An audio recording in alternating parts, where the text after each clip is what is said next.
Olá, como vai? Meu nome é Luciene Vitorino da Silva Rocha, do Núcleo de Venceslau Braz. Estarei falando a respeito do estudo de caso 02, da área da surdez, especificamente o plano de atendimento individual da Sala de Recursos Multifuncionais. Estarei falando rapidamente a respeito da avaliação acadêmica do meu aluno, né? Ele possui conhecimento em Libras, ele tem facilidade em fazer novas amizades, mas ele precisa de ampliação do vocabulário em relação à língua portuguesa, produção escrita e abstração em matemática.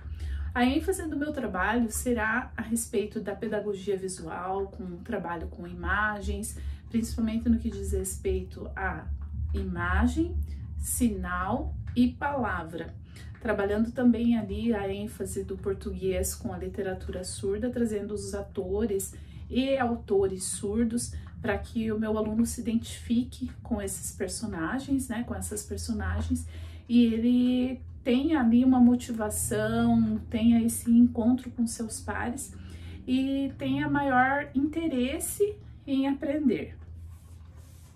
O aluno já possui conhecimento de Libras, ele faz o uso da língua e ele se expressa com facilidade.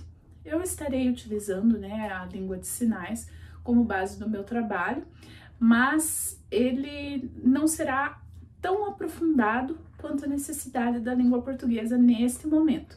É claro que trabalhando o uso da língua de sinais, estará sim aprofundando conhecimento em relação ao vocabulário, conceituação, mas a produção escrita é a chave central do meu trabalho nesse momento. As atividades que eu estarei trabalhando respeitando a série em que o aluno se encontra, bem como a idade que ele possui. Constantemente estando atenta ao seu desenvolvimento, a forma com que ele está assimilando os conteúdos, os conhecimentos e facilitando atividades, mediando aí o ensino-aprendizagem para que o conhecimento dele se efetive. Então, o planejamento é flexível, vou estar observando o que pode ser retomado, de repente adaptado, para que ele possa ter sucesso dentro desse movimento de aprendizagem. O trabalho será pautado em atividades de leitura e escrita, trabalhando o uso de diversos gêneros linguísticos, né, para que ele possa ter conhecimento aprofundado nessa área da língua portuguesa. A interpretação sinalizada sempre, né, a primeira língua do surdo sendo respeitada, então eu vou estar trabalhando com ele em língua de sinais, toda essa conceituação e trazendo o português, que é a necessidade central desse trabalho. Trabalhando com palavras-chave, o uso do mapa conceitual, produção escrita com diversidade de atividades para ampliação do vocabulário, trabalhar com ditado recortado, história recortada, história em sequência, interpretação de texto, explorando as respostas pessoais do aluno, atividades de flexão verbal, produção textual, elaboração de listas, fichamento, autobiografia, resumo, narrativa, dando ênfase aí à literatura surda, falando novamente, para a identificação do meu aluno em relação aos seus pares surdos.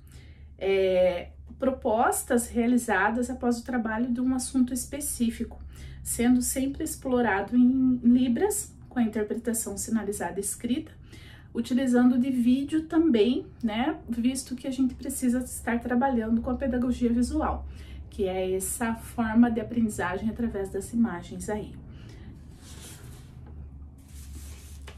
Verificar também o tema de interesse do aluno, para que as aulas sejam motivadoras e ele tenha ali uma atenção voltada para esse ensino, né, mais atraente.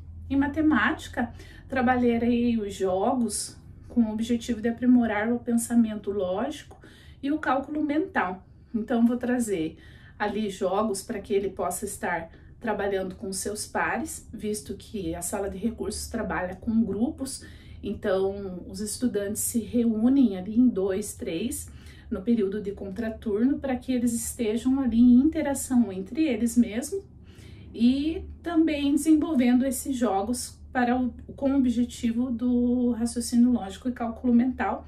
E como o meu aluno ele tem dificuldade em aceitação a regras, esses jogos também vão auxiliar nesse processo. Intermediando as atividades escritas com a resolução de situações problemas, visto que eu preciso dar ênfase a essa interpretação de texto, né? Então, eu estarei aliando português e matemática nesse momento.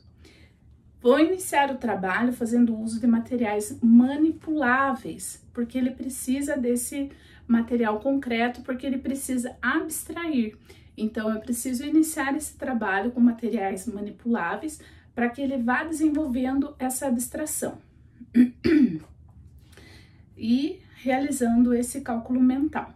Realizar também as atividades de fixação e listas de exercício, explorando as operações fundamentais da aba com material dourado, listas de exercícios e tudo mais, para que esse conhecimento matemático se efetive.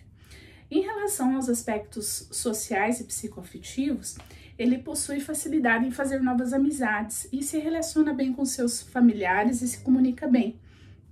Ele também é responsável com a escola, mas tem apresentado falta de limites, querendo colocar as coisas do seu jeito. Então, o trabalho com jogos, nesse sentido, se torna bastante importante, a fim de exploração de regras e limites. Então, o trabalho da sala de recursos, também posso estar realizando a confecção desses jogos, para que eles tenham ali a ideia de equipe, desse trabalho em equipe, né? Também trabalhar essa sensibilização em relação a essas regras durante os jogos, porque como nós vivemos em sociedade, é necessário que essas regras sejam respeitadas para que a nossa convivência dentro da sociedade seja harmoniosa. Também uma das estratégias é deixar o meu aluno como líder dentro de projetos do PPP da escola, né, do plano de ação da escola, para desenvolver ali a responsabilidade dele e a autonomia e esse respeito às regras ali. Um exemplo é, de repente, no projeto do Dia Nacional dos Surdos, o meu aluno ser responsável por uma determinada ação. Também posso estar colocando para a administração das redes sociais, visto que os adolescentes hoje têm bastante habilidade em relação às mídias e também no sentido de ele ter maiores responsabilidades ali, né? E em consonância com a família, administrar essas responsabilidades também fora da escola, dentro das atividades da casa e atividades escolares em casa. O aluno será atendido 2 vezes da semana no contraturno, totalizando o atendimento em 7 horas semanais, porque ele precisa desse atendimento mais aprofundado, visto que a produção escrita e a abstração em matemática é a ênfase do meu trabalho. Objetivo geral, ampliar o conhecimento em língua portuguesa e matemática, buscando diminuir a lacuna idade série. Objetivos específicos, ampliar o vocabulário, ler e compreender diversos textos, produzir textos com coerência e coesão, discutir sobre diversos temas, ter independência na resolução das atividades, aprimorar raciocínio lógico e cálculo mental, desenvolver estratégias pessoais de cálculo com ou sem registro, realizar abstração, respeitar regras e limites estabelecidos, conviver em harmonia, aproveitar o conhecimento em Libras para interação com seus pares na apropriação e conceituação de novos vocábulos e reconhecer a importância das práticas e atitudes cooperativas dentro da sala de aula e fora dela. Então, este é o meu plano de atendimento individual. Agradeço a atenção de vocês e até a próxima. Tchau, tchau!